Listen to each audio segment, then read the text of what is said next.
Bonjour à tous. Aujourd'hui sur Conscience TV, j'ai le plaisir de retrouver pour la deuxième chronique Nora Clermont où nous allons évoquer le thème de la souveraineté, toujours en phase avec les dragons, bien évidemment. Aujourd'hui, on entame la deuxième partie de cette approche qui est dédiée à la connexion à son pouvoir intérieur et à la découverte de soi. Bonjour Nora. Bonjour Stéphane, et merci. Alors, nous allons évoquer, si je ne me trompe pas, tout d'abord ce que tu appelles l'ancrage et l'alignement intérieur. Qu'est-ce que tu entends par là?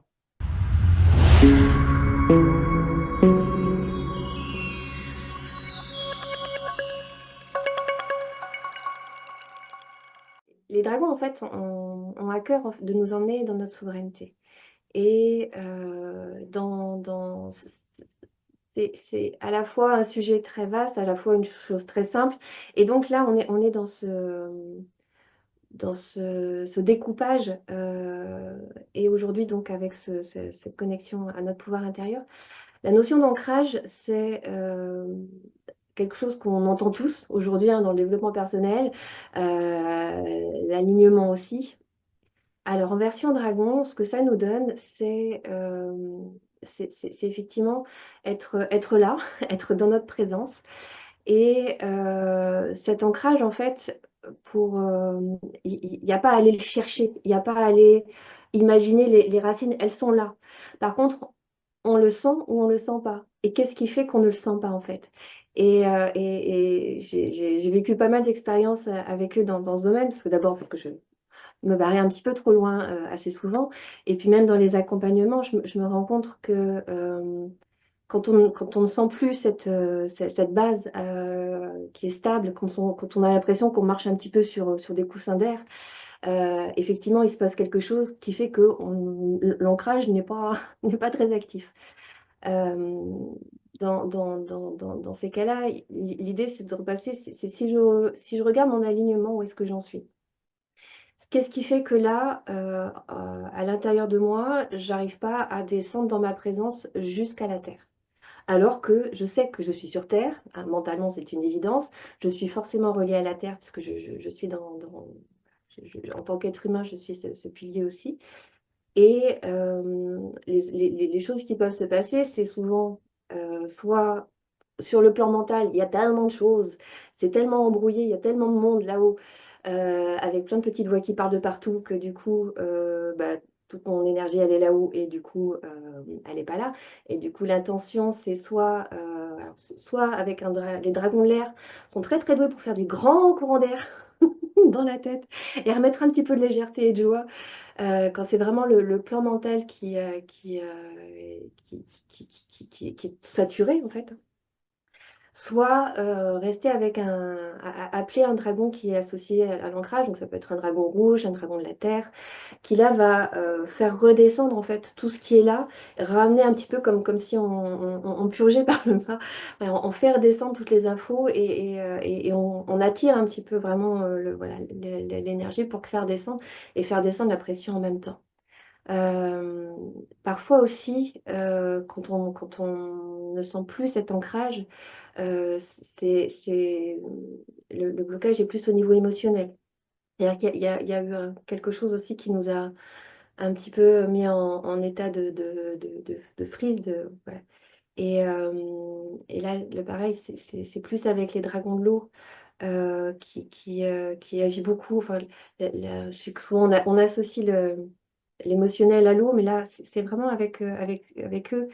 Il y a ce côté tellement doux, tellement accueillant, en fait, avec les dragons de l'eau, que c'est comme si on a cette impression de pouvoir déposer voilà, tout ce qu'on a contenu, là, peut se déposer et être accueilli avec les dragons de l'eau. Et du coup, pareil, ça fait redescendre, qui fait qu'après, on peut arriver à l'ancrage, à retrouver à nouveau cette sensation d'ancrage. Et puis, là, c'est plus une expérience personnelle, je ne l'ai pas eu trop en accompagnement. Parfois, c'est sur le plan physique. C'est-à-dire que euh, j'ai des difficultés sur le plan physique qui fait que parfois, j'atteins des seuils de douleur très, très intenses. Et il y a une partie de moi qui n'a pas envie du tout de ressentir ça. Du coup, c'est vrai que je me déconnecte complètement et je me retrouve dans un petit coton. Alors, tout juste si je pouvais, je peux à peine réfléchir. Jusqu'au moment où, aujourd'hui, maintenant que j'en ai pris conscience, voilà, dès que je me rends compte de ça, je dis ok, bon, bah, on y va. Et là, je sais que je vais sentir le seuil de douleur physique jusqu'à ce qu'après je puisse le prendre en charge et passer autrement. Mais c'est vrai que ça a été longtemps un conditionnement inconscient voilà, dès que la douleur physique est trop intense, je me déconnecte et là, l'ancrage, je ne sais plus ce que c'est. Tout va bien, je plane. Oui, jusqu'au moment où ça me rattrape quand même. Donc autant voilà, repérer le système de fonctionnement et puis agir autrement. Pour rester, alors, sans faire de jeu de mots, hein, pour rester terre à terre, on est bien d'accord que dans ton approche, qui est un petit peu celle des géobiologues avec lesquels je m'entretiens régulièrement, l'ancrage est vraiment le rattachement à Gaïa ou à la Terre. C'est-à-dire que c'est pas un ancrage au tout, à l'univers, c'est vraiment un ancrage à la planète Terre. Oui. D'accord. Oui, sinon après, j'utilise plus le terme de présence. Mhm. La présence comprend à la fois l'ancrage, l'alignement et cette connexion vraiment à tout, mais en étant, voilà. Parce que tu Euh, sais, par exemple, il y a certaines approches un petit peu dissociées. J'ai en tête, par exemple, le Reiki. Alors là, on ne parle pas du tout d'ancrage, mais on fait appel à une forme d'énergie universelle, tu vois. Et D'accord. on est plus dans l'approche, effectivement, que tu viens d'évoquer, à savoir de l'ancrage, le rattachement à la terre nourricière, au berceau, quoi. Oui. D'accord. Oui, surtout que là, on est dans la notion d'arriver à la connexion à notre pouvoir intérieur. Et notre pouvoir intérieur, c'est le pouvoir de manifestation sur Terre. Donc, voilà, en mettant ce premier terme d'ancrage dans ce thème-là, oui, c'est vraiment avec cette définition de connexion à la Terre. L'alignement intérieur, là, on est plus sur quelque chose de vertical. Sur l'ancrage, c'est plus, voilà, on est plus vraiment se poser là.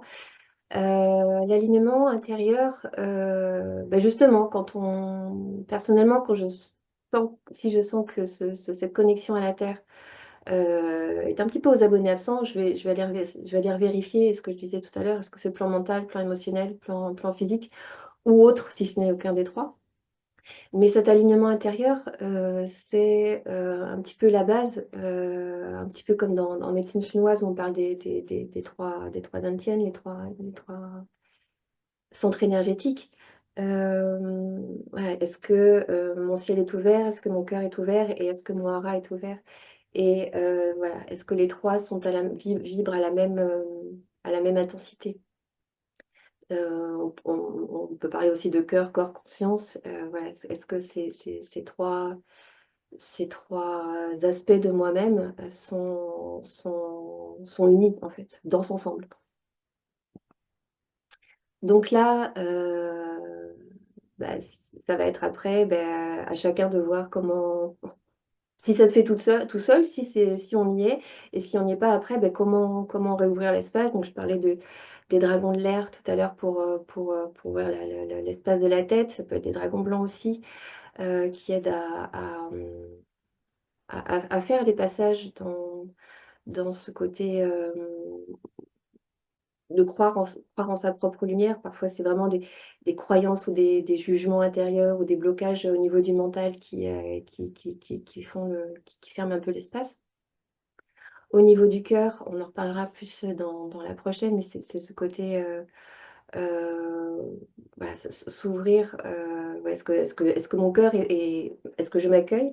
Est-ce que je peux accueillir les autres? Ou est-ce que j'en suis avec ça? Ou sinon, qu'est-ce que je peux faire? Donc, c'est vrai qu'il y a beaucoup les dragons loups, entre autres, hein, qui sont là pour remettre vraiment cette douceur dans le cœur. Et puis, au niveau du corps, au niveau du hara, on a les dragons de la terre qui nous remettent vraiment dans un positionnement à la fois vertical et à la fois dans l'ancrage. Les dragons du feu, dont on reparlera aussi tout à l'heure avec ce côté feu de vie, hein, qui est pour moi vraiment situé dans le hara. Ici, on a des feux dans les trois centres, mais c'est vrai que celui qui est connecté plus à notre puissance personnelle est Pour moi, il est au hara, et c'est ces deux aspects qu'on descend dans le hara, en fait. Je sais pas si je suis très claire. Je t'écoutais religieusement tout en me disant que selon le thème de l'émission, qui est la connexion à son pouvoir intérieur et la découverte de soi, est-ce que l'ancrage et l'alignement intérieur sont des prérequis pour se connecter à son pouvoir ou font partie de cette connexion quasi immédiate à soi-même? Est-ce que c'est une étape à la connexion, l'ancrage et l'alignement intérieur, ou est-ce que ça fait partie, ne serait-ce qu'être ancré ou aligné, c'est déjà se connecter? Alors, ça fait partie de notre parcours d'entrée dans notre souveraineté. Après, si tu parles de connexion dans le sens de connexion au dragon, euh, oui, non, pas forcément. Bon, objectivement, on peut quand même le considérer comme une étape. C'est-à-dire que ça permet de se connecter à son pouvoir intérieur. Mais c'est un premier prérequis ou un premier pas, si tu veux. Oui. Après, pour moi, c'est presque même plus une hygiène de vie en général, en fait. C'est comment je me lève ce matin, dans quel état je suis, il y a quoi qui fonctionne, il y a quoi qui fonctionne pas, qu'est-ce que je fais avant même de démarrer la journée, parce que voilà, soit je la démarre de mauvaise humeur, soit je la démarre avec un gros sourire aux lèvres. Ça change quand même beaucoup de choses sur le reste de la journée. Oui, c'est vrai. Non, mais c'est vrai, tu as raison, parce que de la manière dont moi je le présente, c'est presque comme si on était en train de proposer un exercice pratique. Alors qu'en fait, c'est vrai que de la manière dont tu le précises, et c'est vrai, c'est plus une forme d'hygiène de vie ou de comportement au quotidien. C'est ça. Nora, tu voulais ajouter quelque chose sur l'ancrage qu'on n'a pas précisé tout à l'heure? Oui, je voulais revenir aussi sur parce que j'ai parlé du corps, du fait on peut ne pas se sentir pendant un moment notre ancrage. Il y a aussi tout ce qui peut amener du stress et un besoin de sécurité, un besoin de cocon qui qui n'est pas satisfait, voilà, bon, on peut ressentir un manque. Et là, c'est effectivement les dragons rouges qui vont nous aider à nous rassembler à l'intérieur. Souvent, c'est cet effet dispersion qui nous met aussi peut-être en fragilité. Et les dragons rouges vont avoir ce côté rassemblement à l'intérieur qui vont voilà, nous aider, faciliter vraiment ce retour à nous-mêmes, ce retour à la Terre. Une question de ma part, justement, par rapport au dragon. Comment sais-tu, est-ce que c'est par expérience personnelle que tel type de dragon peut être associé à, par exemple, l'ancrage, l'alignement ou à d'autres facteurs? Comment c'est toi qui l'as déterminé au fil du temps, qui l'as ressenti? Il y a eu les deux. J'ai vraiment eu les deux, et j'ai encore d'ailleurs les deux expériences. Il y a, quand j'ai un souci, j'appelle la conscience dragon et je demande qui vient en fait, quelle forme elle va prendre, elle peut prendre pour m'accompagner là. Et donc effectivement, là, je ne sais pas qui va venir. Et en même temps, avec l'expérience, effectivement, il y a généralement enfin, des généralités qui commencent à apparaître avec beaucoup d'expériences personnelles et les expériences d'accompagnement. Mais c'est vrai que ce que je raconte vient d'expérience. C'est pas, ça n'est pas forcément dans les livres ou voilà, dans les traditions. Tu es j'allais dire, en contact avec les dragons depuis plusieurs années. Tu en as à ce jour, tu es en contact avec combien de dragons? En fait, quand je vais répéter peut-être par rapport à ce que j'ai déjà dit dans d'autres vidéos, mais quand ils ont vraiment tous débarqué dans ma vie, il y en avait plein. Et donc je ne savais pas, j'identifiais pas spécialement qui me donnait un message. Voilà, il avait telle couleur, telle couleur, telle forme, mais j'identifiais pas vraiment. Jusqu'au jour où j'ai reçu en cadeau le livre d'Araya, Le Dragon intérieur, qui déjà m'a conforté un petit peu dans mon expérience parce que la manière dont elle les a rencontrés était tellement proche de la mienne, je me suis dit, je suis pas folle. Ce qui était quand même beaucoup encore à C'est l'époque. rassurant, oui, je comprends. Voilà, un de mes questionnements, les rares moments où j'étais encore seule. Et en fait, ce qu'elle proposait, elle, c'était d'aller rencontrer des dragons en particulier. Et c'est là que j'ai commencé à faire le chemin inverse, c'est-à-dire à me dire, bon, ben là, je vais passer un mois à vivre une expérience rien qu'avec les dragons de la Terre. Et on va voir ce qui va se passer dans ma vie, on va voir ce qui va se passer intérieurement, que ce soit sur tous les plans, que ce soit physiquement, dans les situations, dans mon corps, dans les mémoires qui remontent. Et j'ai fait ça comme ça avec, elle proposait sur d'abord 8 dragons, donc les 4 éléments. Dragon noir, dragon blanc, dragon de cristal. Après, il y a noir, argent et cuivre. Donc, ça fait 7 et ça fait 10. Ces 10 dragons sont ceux que j'ai rencontrés en premier. Et après, c'est eux qui m'ont fait des visites surprises. Donc, il y a le dragon de l'éther qui est apparu, qui a passé 2 mois avec moi. Il y a, je vais me perdre dans l'ordre, hein. Mais voilà, le nombre a augmenté, le dragon de bois, le dragon de métal. Donc là, on était avec les 7 éléments de la médecine chinoise, du coup. Mais du coup, Après, Nora, excuse-moi, ma question peut te paraître très basique, mais dans la nature même de la relation, alors je suis désolé de ma question, mais est-ce que les dragons, par exemple, avec lesquels tu communiques, là, tu vois, tu les représentes par des couleurs, par exemple, dragon, tu as dit dragon de glace, de feu, je dis peut-être une bêtise, hein, excuse-moi. Euh, ont-ils une identité? Ont-ils un prénom? Comment communiques-tu avec eux? Je veux dire, je me doute que c'est une certaine forme de télépathie, que c'est un échange d'images, de ressentis, etc. Euh, mais tu peux clairement les identifier? en fait, je me suis simplifié la vie. Alors, les prénoms, ça n'a jamais été mon truc. Voilà, il y a plein de personnes que je rencontre et qui ont leur nom tout de suite, et je trouve ça absolument génial. Moi, ça n'a jamais marché. Donc, j'ai dû lâcher l'affaire. Et donc, je me suis simplifié la vie en revenant essentiellement à cette source conscience dragon, qui est une énergie dragon sans avoir vraiment, en tout cas dans la vision que j'en ai, hein, dans le ressenti que j'en ai, qui n'a pas spécialement de forme en fait. C'est vraiment une énergie spécifique. Voilà. Mais la forme en fait ne se définit que quand elle descend en vibration avec une couleur, une tonalité, un genre, etc. Donc, c'est vrai que j'en suis restée à les nommer par fonction plus que par nom. Évidemment, il y a des exceptions. Et voilà, il y en a un en particulier. Je ne sais absolument pas sa fonction. Par contre, j'ai un nom. Voilà. Donc lui, c'est un nom. D'où il sort, comment je le raccroche à mon histoire de Conscience Dragon, je ne sais pas. J'ai même pas demandé, j'avoue, pour l'instant.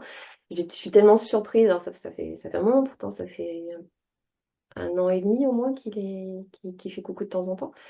Euh, voilà, lui, j'ai un nom, il vient des fois dans les soins, il fait ce qu'il a à faire, il repart tranquillement.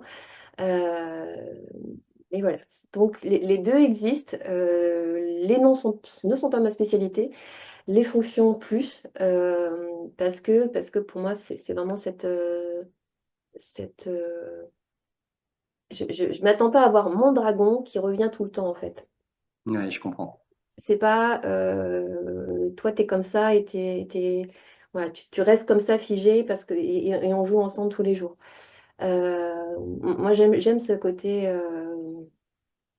libre en fait, qui fait que ben, voilà, un dragon du feu aujourd'hui, ça va être un dragon, demain ce sera une dragonne, un jour ce sera un bébé, un autre jour il sera en colère, un jour il sera tout mignon, tout doux. Mais ça reste l'essence même d'un dragon de feu. Et la manière dont il va se présenter, ça va être parce que ça correspond déjà au message du jour. Et, euh, et j'aime cette liberté-là, en fait. Mais alors, je pourrais donner le même à toutes ces images, ou donner 50 noms parce qu'il y a enfant, bébé dans l'œuf, machin et tout. C'est trop compliqué. Connaissant. Et une dernière question de ma part. Tu as évoqué par exemple un dragon qui vient et qui est avec toi, qui t'accompagne pendant 2 mois. Alors, est-ce que tu sous-entends parallèlement que quand un dragon se manifeste, un nouveau dragon, les autres viennent progressivement à disparaître pour que tu sois un petit peu dans l'unité avec lui, ou les contacts avec les autres se poursuivent? Et est-ce qu'il t'est arrivé d'avoir des contacts avec des dragons qui se sont interrompus, avec lesquels tu n'as plus aucun contact, ou avec lesquels tu n'as plus aucun contact? Quand je dis que j'ai passé 2 mois avec le dragon de l'éther, par exemple, c'est que c'était lui qui était là le plus souvent. Et surtout, c'était lui qui était là en tant qu'enseignant. C'est-à-dire qu'il m'a appris à faire plein de choses. Il m'a fait changer des choses dans mes techniques de soins. Voilà, j'ai commencé à jouer avec ces histoires de lignes de temps. Voilà. C'était plus en tant qu'enseignant. Il est resté de moi avec cette idée de m'apprendre plein de choses. Moi, je ne savais pas qu'il allait m'apprendre plein de choses, mais voilà. Je commence ma journée et là, tout d'un coup, j'ai une info et ah, bon, on va tester ça, d'accord. Et ça a duré 2 mois, mais pendant ces 2 mois, non, il n'y avait pas que lui.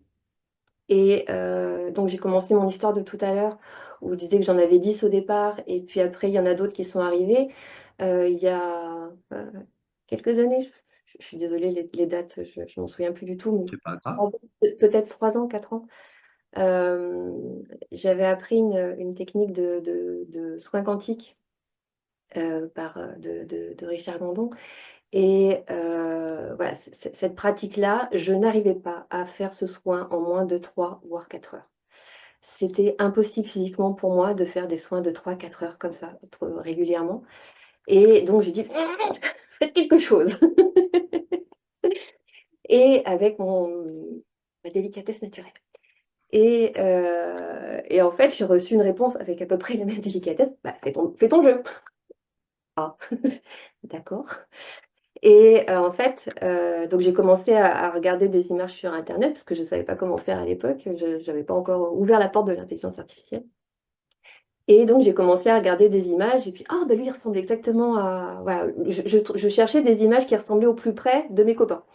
Et donc j'en avais trouvé à peu près une vingtaine. Et comme c'était sur Pinterest, bah, je recevais régulièrement des rappels pour ajouter des nouvelles images. Et donc, je regardais quand même de temps en temps. Et ma plus grande surprise, ça a été moi aussi, je viens. Moi aussi, je viens. Moi aussi, je viens. Mais on ne se connaît pas. On s'en fiche. Je viens. Et c'est comme ça que d'une vingtaine de cartes, je suis passée à peu près à 80 en un an.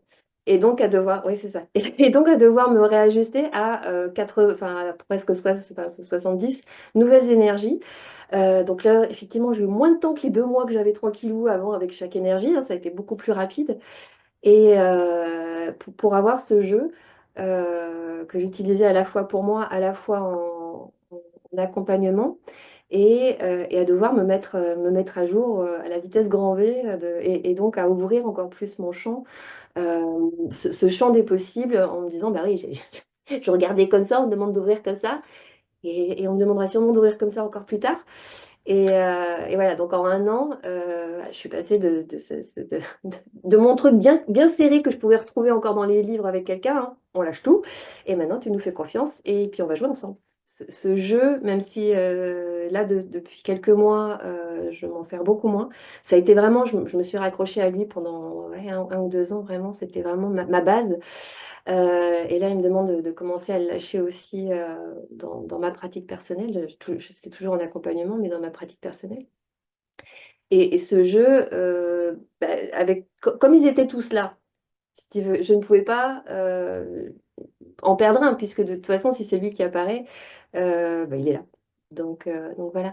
J'ai pas cherché à vérifier s'il y en a qui n'étaient pas là, mais dans ce principe même de la conscience dragon qui est tout et qui se manifeste en fonction du message que j'ai besoin de recevoir, oui, certainement, j'ai besoin plus de certaines choses à un moment qu'à un autre. Après, voilà. Dans l'absolu, je ne vois pas pourquoi il y en a qui ne viendraient pas, puisque s'ils ne viennent pas, c'est juste que j'en ai pas besoin à ce moment-là. Alors, on referme la parenthèse et puis on revient un petit peu à la connexion à son pouvoir intérieur. Je voudrais qu'on aborde maintenant l'écoute de son intuition. Alors, qu'est-ce que tu sous-entends par intuition? Alors, je le comprends au premier degré, hein, et puis surtout l'écoute de son intuition.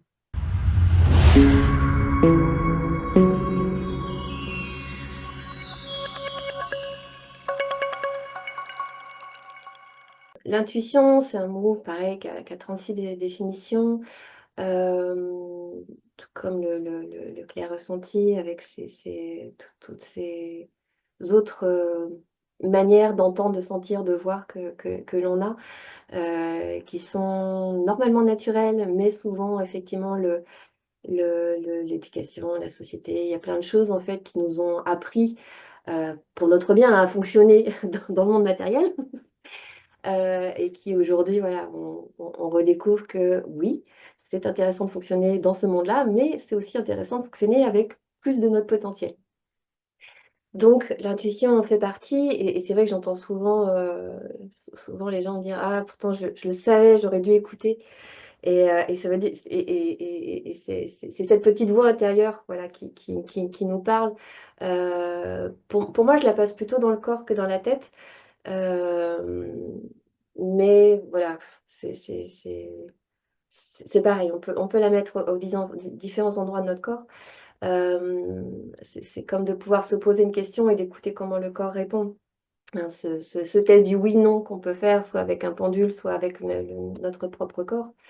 Voilà, il y a une partie de nous qui connaît déjà la réponse, en fait et qui attend pourtant d'avoir un extérieur qui va nous confirmer qu'on a bien, qu'on a bon.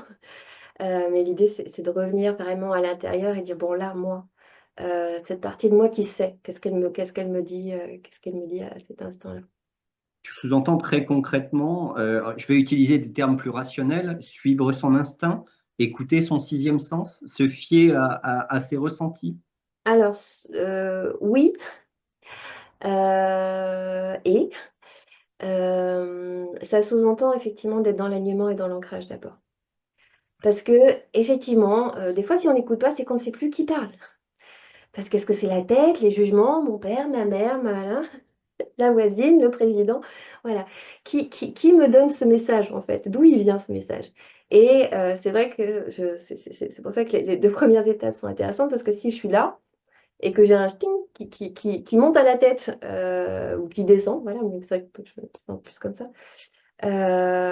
Oui, là, on est sur, sur certains mots que tu m'as dit. Mais là, on serait plus dans l'ancrage avec le rattachement physiologique j'allais dire, à la terre, au sol, et l'instinct, c'est presque l'instinct mammifère ou l'instinct, tu vois ce que je veux dire? Il y a quelque chose de très naturel dans tout ça. Ouais et très, très très beau aussi et qui nous ramène aussi à cette notion de pouvoir personnel. Quand je réfléchissais à cette émission ce matin, je sais pas pourquoi j'ai cette, image en fait d'une mère qui voit son enfant en danger et qui voilà la capacité qu'ont les mères, à ce moment-là, Ouais. voilà d'arrêter un camion quoi en marche, hein. C'est presque ça je pense qu'il y a à l'intérieur, ce qui se passe et là la question de pouvoir personnel, il y a pas les notions de doute, de jugement, mais on s'en fout et en même temps c'est cette énergie-là, cette Mhm. qualité-là qu'on cherche, désespérément en appelant ça, notre puissance personnelle, alors qu'elle a toujours été là, puisque si on en a vraiment besoin en cas d'urgence, elle est là. Le tout, c'est comment faire pour y accéder sans être en état d'urgence. Alors, une fois qu'on est ancré, qu'on est à l'écoute de son intuition, comment on active son pouvoir créateur?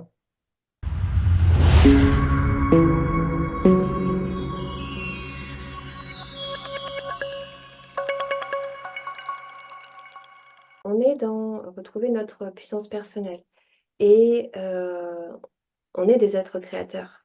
C'est vraiment, l'essence même de qui on est sur terre. On manifeste tellement de choses, que ce soit pour le meilleur et pour le pire, hein, que ce soit, voilà, de manière consciente et inconsciente et l'idée, c'est vraiment d'aller voir, voilà, qu'est-ce qui se crée, qu'est-ce qui se joue, en ce moment dans mon feu? Est-ce que mon feu déjà il est allumé? Est-ce que je l'ai pas éteint à force de trop de pression, trop de charges, trop de machin, trop peur, trop, voilà, tous les trop qu'on peut rajouter. Donc voilà, dans quel état il est mon feu et comment je peux le laisser, prendre sa place, peut-être lui monter jusqu'en intuition, peut-être, donc évidemment, hein, je parle de feu, on est avec les dragons de feu, hein, feu et terre pour arriver à la manifestation, mais feu d'abord pour avoir cet élan, cette envie ouais, déjà l'envie de vivre et puis du coup vivre, c'est créer. Donc cet élan créateur, c'est, voilà, aller voir comment il est mon feu, quelle autorisation je lui laisse pour exister, pour s'épanouir. Comment, voilà, comment après il s'harmonise avec, hem, la réalité et en même temps mes croyances et en même temps tous les pia-pia-pia que je peux avoir là-haut. Et puis en retour en extérieur, hein, puisque en tant qu'être créateur, les pia-pia-pia qui sont là, je les fais manifester à l'extérieur. Euh, quand je parle après de magie personnelle, c'est se relier. Là, je suis plus avec les dragons de l'éther. C'est se relier à une croyance. Après, voilà, on y croit pas, mais moi, en tout cas, je crois des choses qui me font du bien et qui fonctionnent. Donc, c'est que je peux vraiment manifester des choses essentielles pour moi, des choses qui me font du bien, qui sont en accord avec moi, avec la terre, avec l'humanité. Et voilà, quand je parlais des dragons de l'éther tout à l'heure, c'est comme si dans l'espace quantique, il y a là, mais il y a voilà, tous les choix que je peux faire à l'instant T. Et puis, il y a ceux qui sont ceux que je fais souvent, donc qui sont bien solides. Et avec le feu, je peux aussi faire un petit peu de nettoyage. Avec le dragon de l'éther, je peux aussi faire un petit peu de nettoyage en disant, moi, c'est celle-là que je voudrais. Mais celle-là, elle brille pas trop. Et du coup, comment je vais la nourrir? Comment je vais l'amplifier? Parce qu'elle existe, puisque tout est possible. Donc tout existe déjà. Elle existe, mais là, elle est à peine visible. Il faut vraiment que je la cherche. Comment je vais l'alimenter? Voilà, de quoi il y a besoin pour que cette ligne-là puisse devenir ma nouvelle réalité, en fait. Dans ta réponse, tu as dit retrouver son pouvoir créateur. C'est comme si tu sous-entendais que la société actuelle, dans son formalisme, dans son côté très cartésien et qui nous prive de certaines libertés, nous faisait perdre ce pouvoir créateur. C'est un peu ça? À part les artistes qui sont restés vraiment en contact avec cet aspect-là d'eux-mêmes, euh, pour la plupart d'entre nous, cet élan qu'on a dès l'enfance qui est naturel, c'est vrai qu'on l'a mis au service d'autre chose. Et donc, il y a des personnes qui naturellement l'ont gardé, l'ont dirigé vers certains talents et dons dans leur vie, et d'autres qui peuvent voilà, l'avoir mis vraiment sous couveuse en disant, mais ça m'arrange pas sur ce que je veux, sur ce que j'ai décidé de ma vie. Donc, Mais oui, regarde, juste histoire de te contredire, par exemple, un petit peu, un informaticien est aussi un créateur à sa manière. oui, ah oui, Tu comprends? oui. Donc, il est pas nécessairement à retrouver son pouvoir créateur. Il l'a maintenu, mais peut-être qu'il l'a orienté vers quelque chose de beaucoup plus rationnel en réalité. Se connecter. Je vais faire un petit peu comme l'ancrage, du coup, merci de me reprendre, hein, en disant c'est de toute façon là. Et puis je l'utilise pas. Et qu'est-ce que j'en fais en fait? Donc oui. Donc, activer son pouvoir créateur. Donc, je repars depuis le début, ancrage et alignement intérieur, puis écoute de son intuition, activation de son pouvoir créateur. Maintenant, tu as utilisé ce terme et je le reprends, retrouver sa magie personnelle. Alors, c'est quoi la magie personnelle, Laura?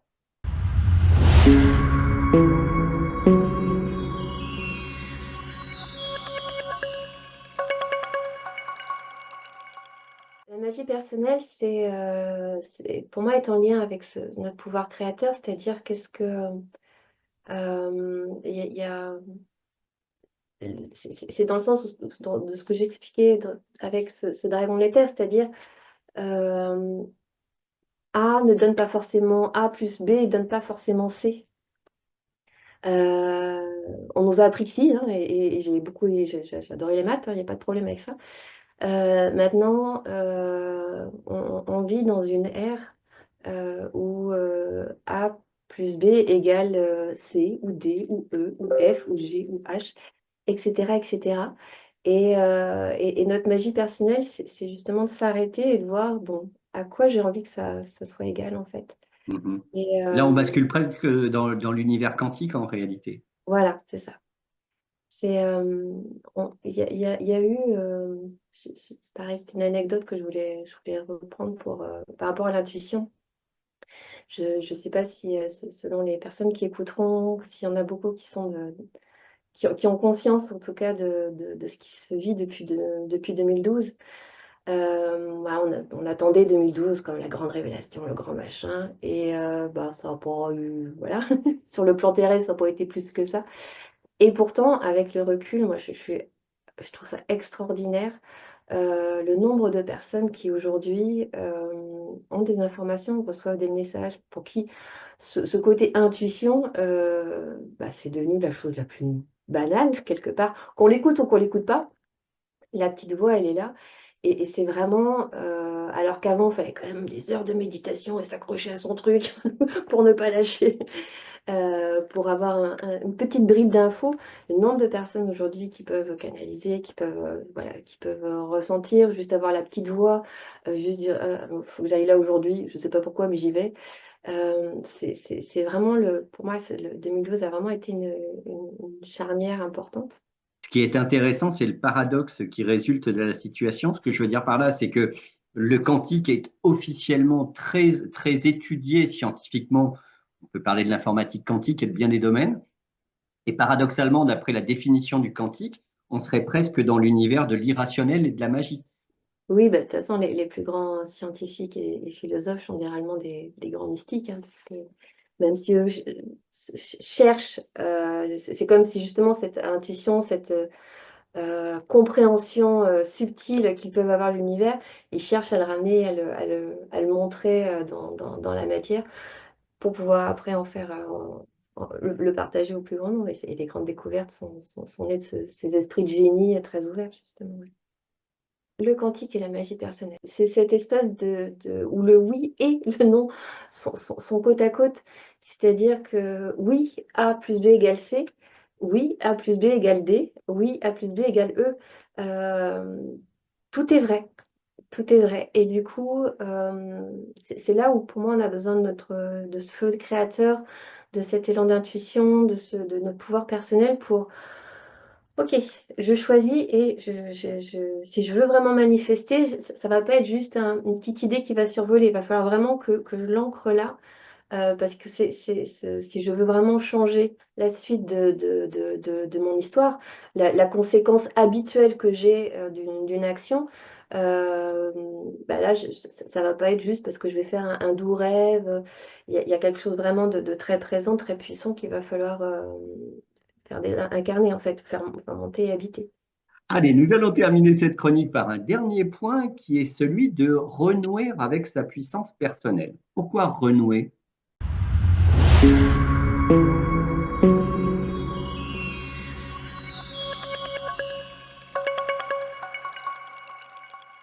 Là, c'est plus l'expérience, en tout cas, qui m'a amené à le nommer comme ça. Euh, Comme je disais tout à l'heure, en racontant cette histoire de mère qui veut sauver son bébé, elle est là, hein, on est d'accord.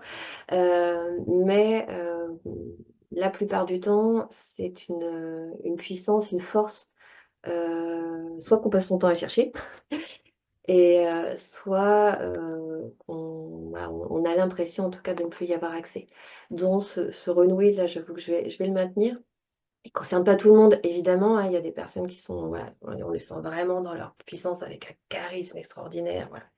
On sent que c'est là, et là, on ne va pas leur demander c'est- est-ce que tu as besoin de renouer avec ta conscience, ta puissance personnelle? Non, c'est bon. Est-ce que tu peux me dire comment je peux faire moi, par contre? Voilà.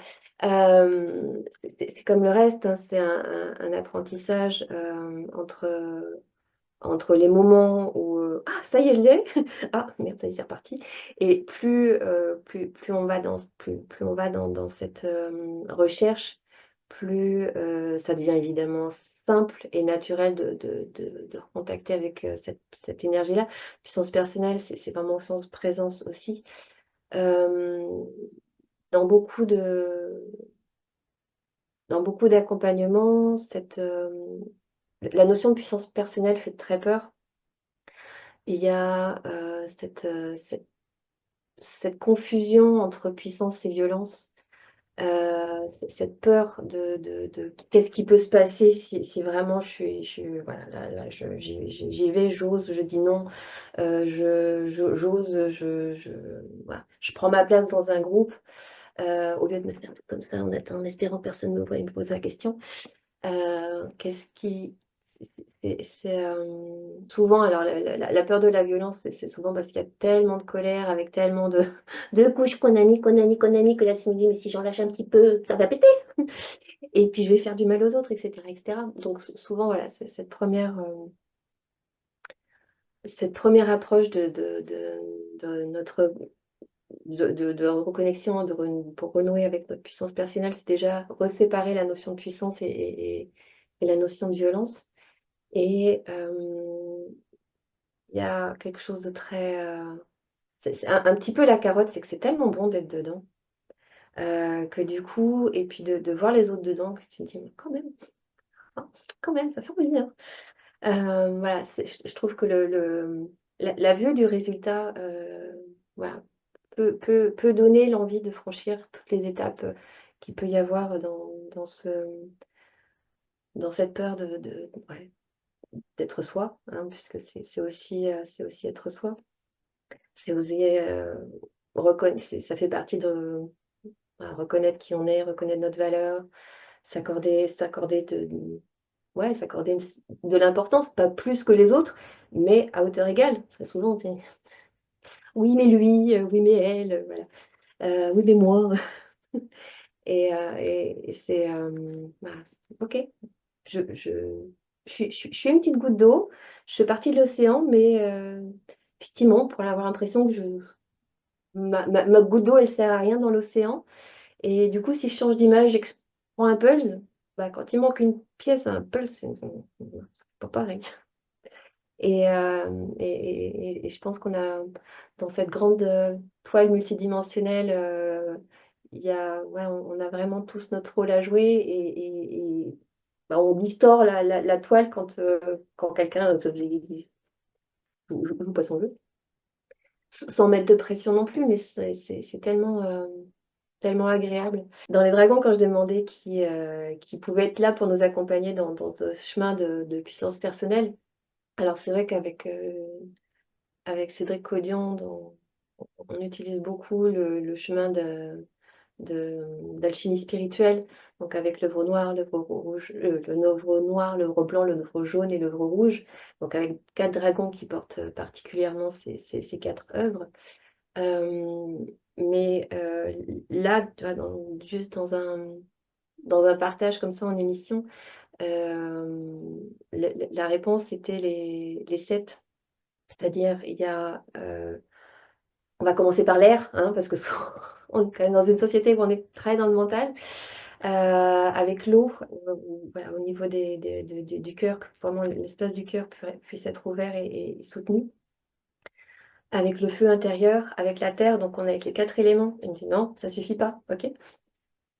Et donc du coup, dans cette...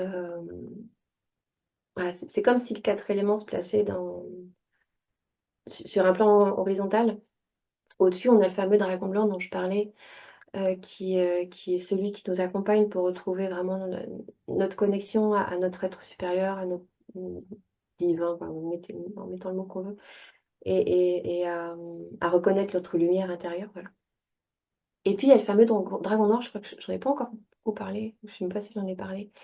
Dragon noir, c'est pas du tout un dragon qui fait peur, hein, au contraire.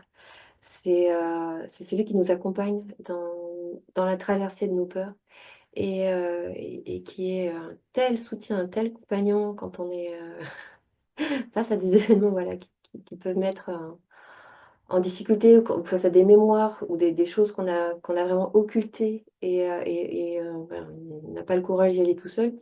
Emmenez un dragon noir, vous allez voir, ça va être beaucoup plus sympa. Donc en bas, il y a le dragon noir et au centre, au centre, il y a un autre dragon donc voilà, je suis avec 4, 5, 6. Le septième, le dragon de cristal.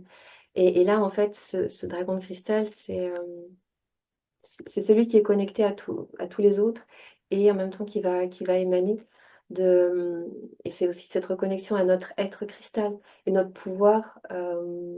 Voilà. Et pour moi, il est relié aussi à cette énergie cristalline. Et paradoxalement, puisque le cristal, on peut l'imaginer qui va nous faire piou-piou, mais paradoxalement qui ancre beaucoup. laisse vraiment, qui emmène vraiment ici. Si je fais une synthèse, Nora, de ce qu'on vient de voir dans cette deuxième chronique, notamment liée à la connexion à son pouvoir intérieur, donc si je reprends l'ancrage et l'alignement intérieur, écouter son intuition, activer son pouvoir créateur, retrouver sa magie personnelle et renouer avec sa puissance personnelle, est-ce que je peux synthétiser en parlant du mot harmonie? Alors, un petit oui, mais il me manque quelque chose. Et D'accord. je ne sais même Alors, pas dire quoi. est-ce que plénitude résonnerait mieux? Plus, oui.